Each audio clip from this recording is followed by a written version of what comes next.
Uh, I'm Zhongrui Wang, and thanks for the organizers for organizing this such a nice seminar.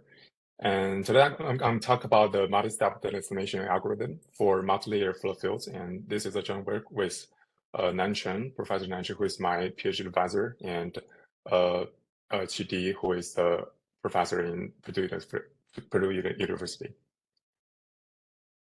And yeah, so the problem we are interested in this work is data explanation for multi-layer flow fields. That is to infer the states of all layers with only partial layers containing observations of a multi-layer flow.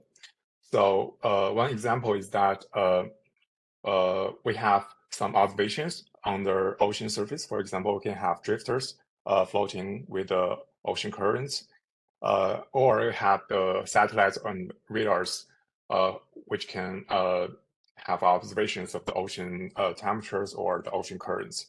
But the problem is that the ocean has multiple layers, and it is a deep flow field. But we can only we only have the surface observations. We want to infer the deep ocean states with the partial observations, or we want to infer the upper atmosphere states with only the near ground surface observations. So the challenge here is that how to effectively propagate information from the observed layer to other layers that are not observed in a highly nonlinear turbulent flow systems. There are some methods for tackling this problem. For example, there are work using optimal interpolation to project the corrections of the data containing layer, the observed layer, that linearly projects these corrections to other layers using the linear regression. Or you can use the ensemble computer. The corrections are from the observed layer are still linearly projected to other layers, but the corrections can propagate across layers through the nonlinear forecast model in the subsequent forecast steps. Or we can turn to nonlinear DA methods, for example, run histogram filter, particle filters in MCMC, or the conditional Gaussian filter, which is the method we're going to use in this work. The general principle is that the more information you want you ask for from the system, you need more computation, and it will be more computationally expensive. So the goal is that we want to find a D scheme that can characterize the nonlinear coupling across layers, then to project the information, the corrections from the observed layer to other layers, while maintaining computational efficiency. And the idea of this work is by using multi-step nonlinear D scheme for the multi-layer flow. And for the multi-step, suppose that we have an imperfect but useful D scheme. That is, the D schemes can be nonlinear, but not fully nonlinear, but it can propagate the corrections but it's good enough to propagate the corrections from the observed layer to some adjacent layers. And for the multi-step, after we filter the observed layer, we sample from the posterior and to generate some pseudo observations of the filter layer, say the upper layer. Then we perform again using these pseudo observations to improve the estimate of the next adjacent layers. And this is the single step. We recursively apply this procedure to filter out the layers so that the corrections can propagate across layers. And for a single DA step, we can use a nonlinear DA scheme. And here we consider the conditional Gaussian nonlinear systems. In this framework, we can have the nonlinear observational process, and the nonlinear of the observer variables is allowed and can be characterized in the DA formula analytically, and we have an analytical DA formula to solve the posterior mean and covariance. before I going into details of the conditional Gaussian nonlinear systems, I want to briefly review the differences between discrete DA formulation and the continuous time DA formulation. Take the common filter and the common boosted filter as an example, because I find that some people seem to like to confuse with the differences with of the two formulations. So the common filter has the discrete time DA formulation, where the observation and the states are given at the discrete times. And we have this formula for the posterior mean covariance and given by the common gain. But for common boosted filter, the systems is formulated as the differential equations. We also have a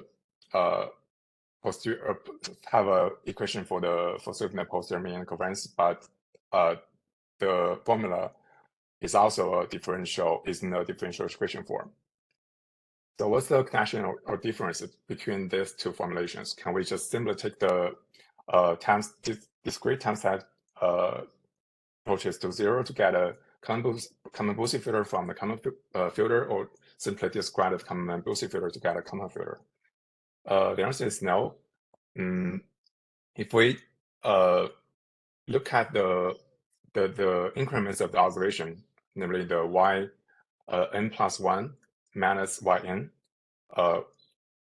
we do this by simply discretize the differential equations of the common boosted filter. Then we compare the observation noise of these two formulations.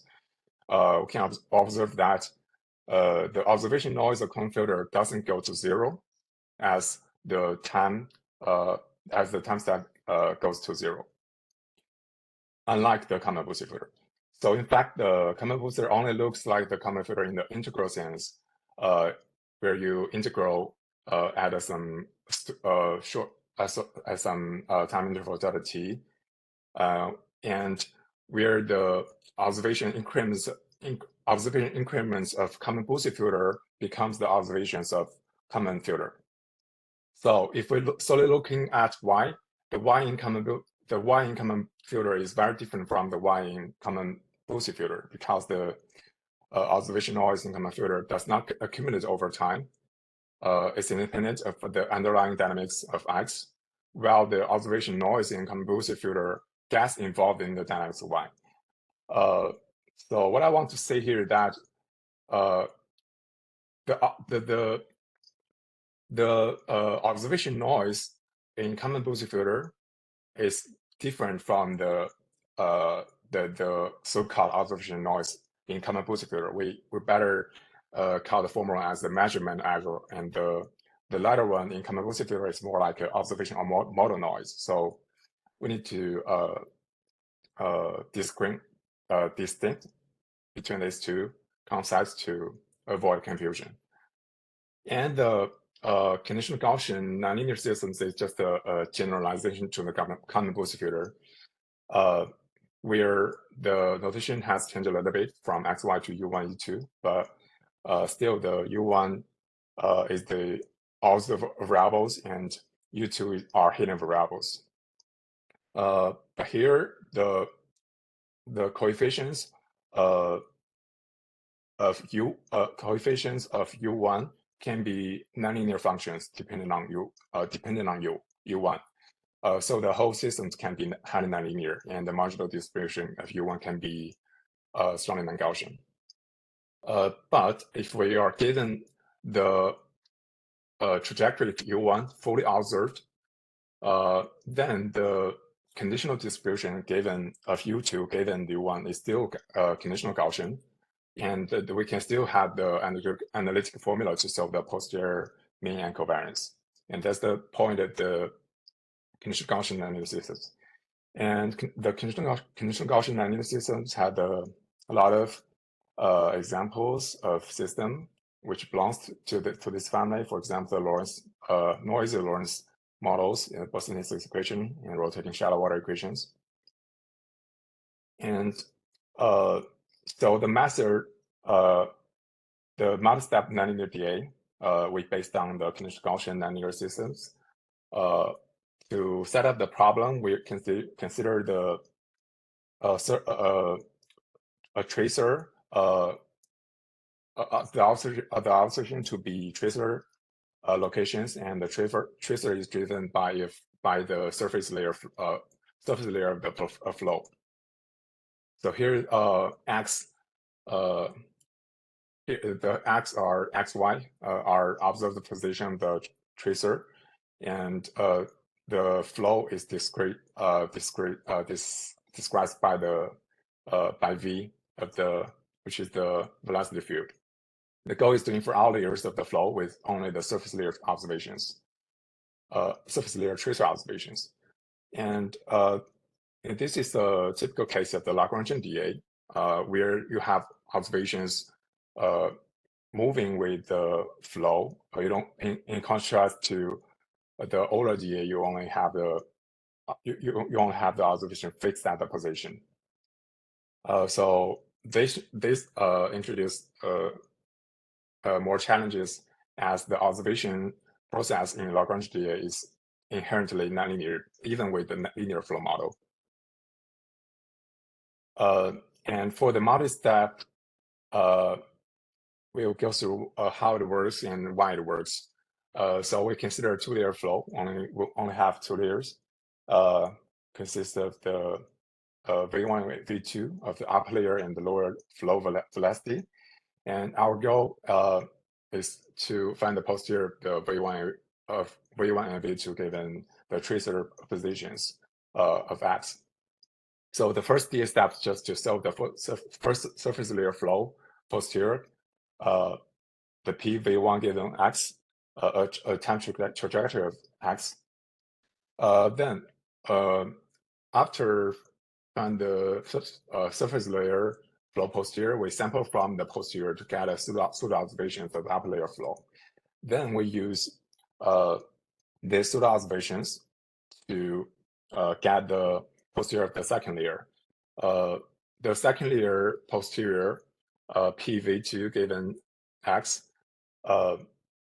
can be written as the marginal probability, then the conditional probability. Then we can use the Monte Carlo estimation to approximate the marginal probability. And V1 n here stands for the nth sample or ensemble member. We sampled from the posterior of the upper layer, which is the pseudo observations. And for each step, we systematically use the conditional Gaussian circuit models for each step. For step one, we feed a linear stochastic model, which fully linearize the flow. We drop the nonlinear terms of the flow variables, then use stochastic noise to approximate it instead. Then we apply the conditional Gaussian DA formula to the tracer observations and the flow linear stochastic models to get the posterior the surface layer. This step is often trivial because the tracer observations is strongly correlated with the surface layer because it's driven by the surface layer flow. So we can often linear stochastic model is good enough to get a good estimation of the surface layer posterior. Then at step two, we fit a conditional Gaussian nonlinear model for the flow, where we only drop the nonlinear terms of V2, the lower layer, and using stochastic noise to approximate this simplification. But the nonlinear terms V1 of the surface layer is kept. So at the second step, we keep the nonlinearity of the previously filtered upper layer, and this additional nonlinear of the upper layer can effectively propagate the information across the adjacent layers through the DA formula. So I will skip the details of how we build the circuit models But the essential idea is that we have a multi-step DA procedure, which we only tackle 2 adjacent layers at each DA step. This can effectively improve the information propagation across layers.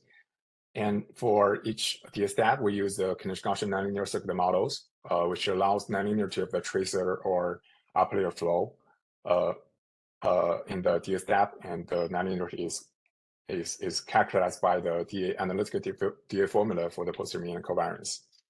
And the lower layer posterior distribution is a Gaussian mixture because of this Monte Carlo estimation. Here we got the V1, the posterior V1 for each sample or ensemble member. We get from the previous conditional Gaussian DA. It's a Gaussian for each ensemble member. So by using Monte Carlo estimation at the sum, we got a Gaussian mixture. So the posterior can be highly non-Gaussian because it's a Gaussian mixture. And we tested the method in the 2-layer QG flow with surface tracer observations. The tracer equations are the same as previously described, and the flow is given by the 2-layer QG flow equations. And we have 256 tracers only in the surface layer, and we have observation in every time steps. And for the QG, we have a 128 times 128 degrees.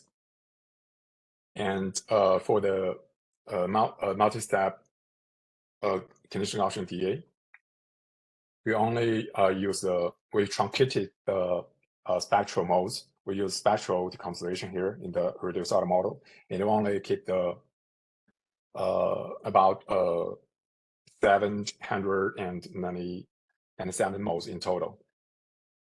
So the computation cost can be dramatically decreased.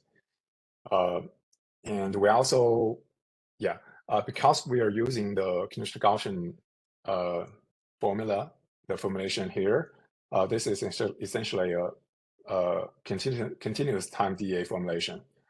But still, we compare the method to an discrete time ENKF with measurement errors. But the measurement error is very small, which is realistic in the sense that it's the typical error scale of a GPS. And the ensemble, the ENKF uses 40 ensemble sizes by default, and with constant multiplicative inflation and Casper and Cohen localization. And it runs with a full resolution forecast model.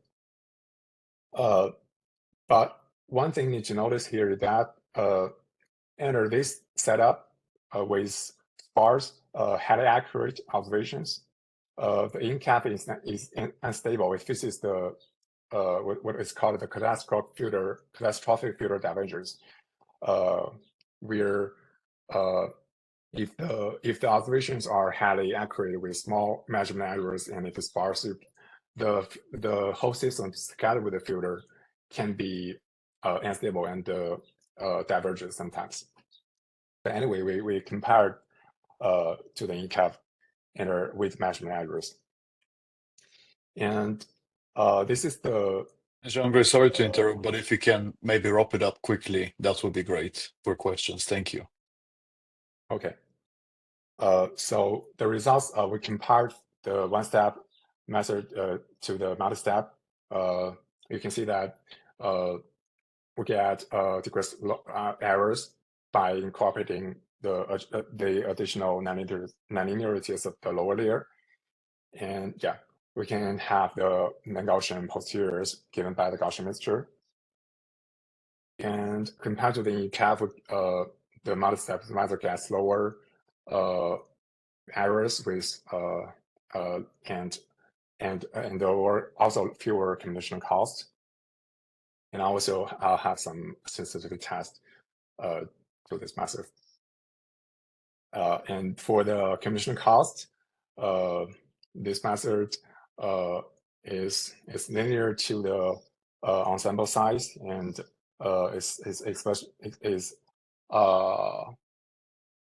and the scale is exponential to the truncated modes. So to summarize, we have a multi-step nonlinear data scheme, which is divided for multi-layer flow fields. And by sampling from the posterior of the filter layer and use this as a pseudo observations, for the next step, the information can be effectively propagated to adjacent layers. And for each data step, we use a conventional Gaussian nonlinear circuit models, which allows nonlinearity of the upper layer to be preserved and characterized in the each data step, and with analytical formula for the posterior mean covariance. And the lower level posterior is given by a Gaussian mixture, which can be hidden and Gaussian. And this scheme is suitable for estimating frequent, sparse, and highly accurate observations, because the setup is a continuous time formulation, in which where InCAP can struggle with, but also it depends on how well the reduced order conditional Gaussian models can approximate the original systems. And maybe I'll just skip the future word. And thanks. Thank you, Zhongrui. Maybe we can have a few very quick questions. I don't see anything on the OPOD, but maybe I can start with a conceptual question here. Since you're making this relationship to Gaussian mixture filters, I was wondering if you've done any comparisons with other ensemble filters that also make Gaussian mixture assumptions, for which analytical solutions exist. And what is the relationship between two Gaussian mixture filters from this conditional Gaussian approximation that you have here? So the question is, did I compare the method to other ensemble methods that have a similar Gaussian mixture assumptions? Is that Yes. the question? Yeah, we only for now we only compare the message to the ensemble common filter. Mm-hmm. Okay. Yeah, haven't compared to other ensemble methods that only also has Gaussian mixture assumptions. Mm-hmm. And you mentioned that would be interesting to do. The linear regression being one of the shortcomings of standard ensemble common filters. Where do you see the biggest advantages in the conditional Gaussian update? Is it the propagation of information from the upper layers of the ocean update to lower levels? Do you see significant benefits of having this conditional Gaussian update as opposed to a standard linear regression in the ENKF? Yeah. So the benefits of preserving additional nonlinearities of the upper layer at the second data step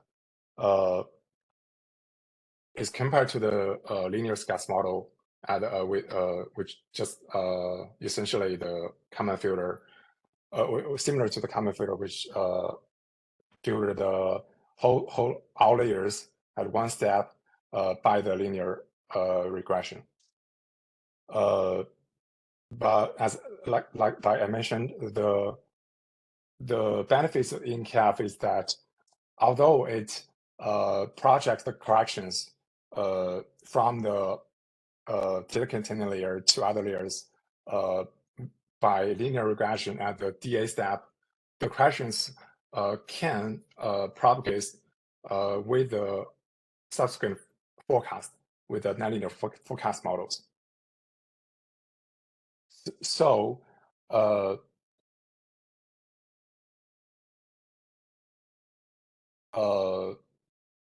as the comparison to the InCAF, as we did in the experiments, we can see that although we use the reduced order models, we can still get smaller errors compared to the InCAF that, like I said, projects the corrections through linear regression, but also propagates the corrections propagates the corrections through the nonlinear model forecast. Yeah, thank you. I don't see any questions as of now in the OPAT, but I would like to thank you for your presentation.